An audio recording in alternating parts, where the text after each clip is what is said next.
আর পরের দিন একাদশীর পালনের সময় অবশ্যই যথাযথ সময়ে আপনারা কি পালন করবেন। তো এবার ব্রত সংকল্প মন্ত্র এবং সমাপন মন্ত্রটা আপনারা দেখে নিন। হরে কৃষ্ণ।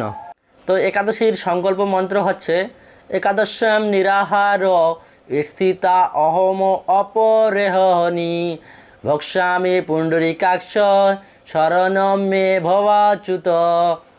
এবং একাদশীর পারণ মন্ত্র অর্থাৎ সমাপন মন্ত্র হচ্ছে একাদশাং নিরাহার ব্রতে নানেব কেশব প্রসিদ্ধ সম্মুখ নাথ জ্ঞান দৃষ্টিপ্রদ ভব। তো শুধু ভক্ত সজ্জন যারা একাদশীর ব্রত পালন করবেন তারা অবশ্যই একাদশীর দিন সকালবেলা ভগবানকে পুষ্প নিবেদন করে একাদশী সংকল্প মন্ত্রটি বলে সংকল্প করবেন এবং একাদশীর পরের দিন পালন করার আগে একাদশীর পারণ মন্ত্রটি উচ্চারণপূর্বক ভগবানকে নিবেদিত প্রসাদ গ্রহণ করে পালন করবেন।